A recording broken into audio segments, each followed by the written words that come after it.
Well, I generally, start like to start on a casual note, and then my speech takes space.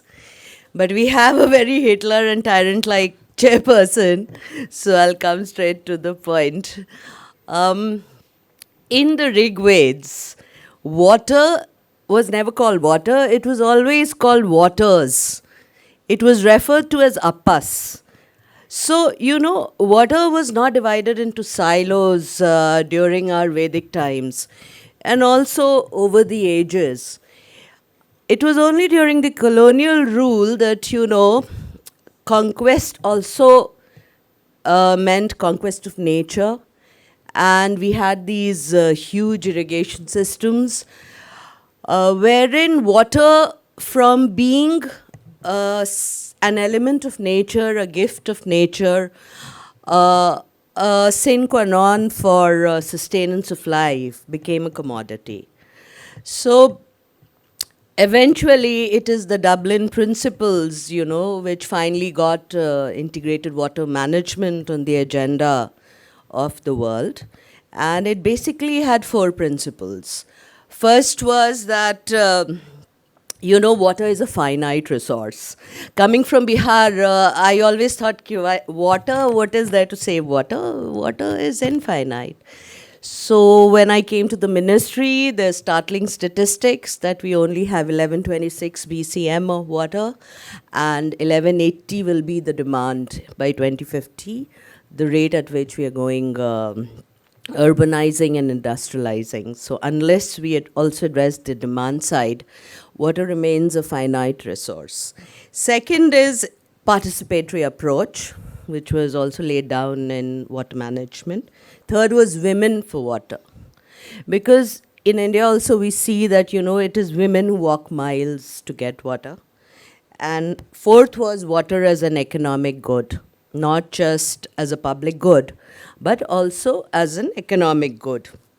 So coming to from the Dublin Principles, we in 2012 in our national water policy, we adapted these principles, and the basic adaptation strategy for the national water policy in 2012 is based on this very presumption that water is a scarce natural resource. It's fundamental to life, livelihood, food security, and sustainable development. So we already have that in the policy, where we don't look at water in a siloed way.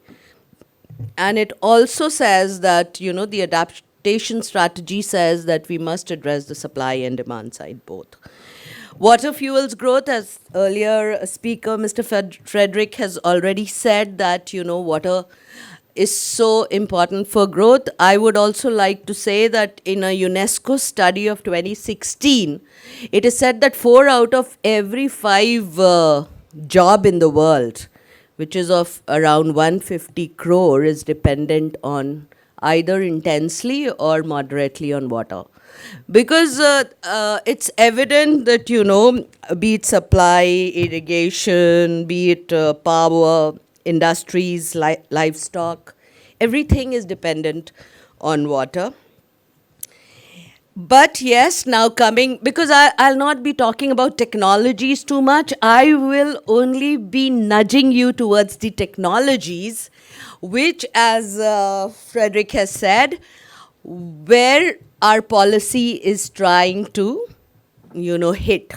So, but I will not be promoting any kind of technology or talking about specifics of what kind of technology should be there, because as the chairperson, Mr. Rana, had said, the technology should be for people and people should not be for technology. So it is the policy which should drive the kind of technology which we have. And very beautifully, our Prime Minister, speaking about water governance and integrated water management, has put 5 principles for integrated water management.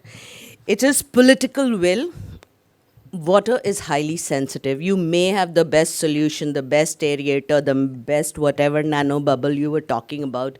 If it's not acceptable to the people, it's not acceptable. Then public financing. I mean, like somebody was talking about that nano thing, and the speaker said that it's very costly. It's not Japan. India is not Japan.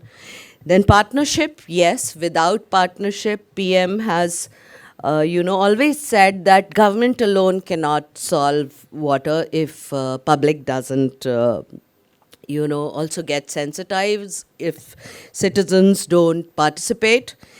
Then public partnership and corporates don't participate.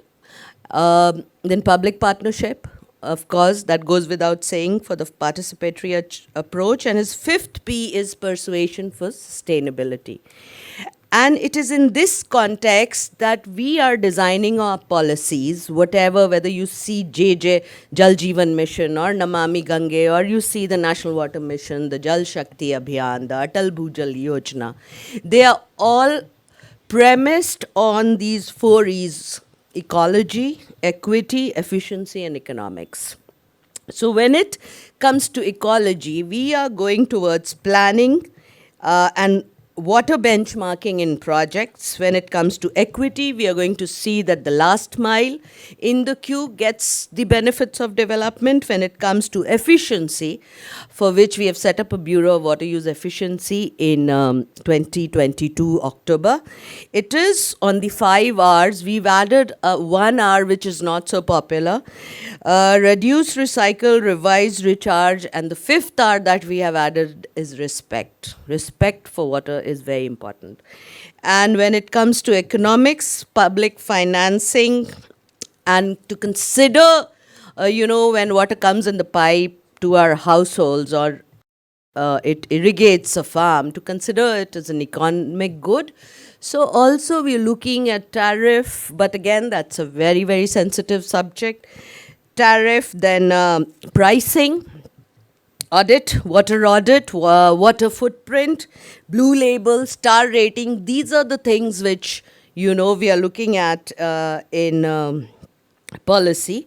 And of course, panchayat and self-help group and people-led water management. Capacities remain, both of the community and of the personnel, remain a big challenge for us. So yes, capacity development. And we are also, the National Water Policy has said, and we had this fantastic first National Water Mission sponsored, conference of all the state ministers in Bhopal in January, wherein we laid down the request for an integrated state water authority and for an integrated plan at all the levels. Okay. So, now I have to rush through. So, it is in this context that I will locate the National Water Mission, which is the integrated approach with 5 goals on climate, on public data, water data in public domain, climate change, partnership. And we have set up the Bureau of Water Use Efficiency, which right now is just a wing under the NWM, which is going to look at technologies which are efficient in all sectors, be it irrigation, be it industry, be it, And the focus areas are, so that you get a hint, pipe distribution network, micro irrigation, sprinkler and drip. Aerators, we've already, issued that all should have aerators. Plumbing, efficient fixtures, precision agriculture based on Internet of Things, then and also sensors, then big data analytics and remote sensing and STPs. These are some of the future technologies which the Ministry of Jal Shakti is going to look at under the Bureau of Water Use Efficiency. Thank you.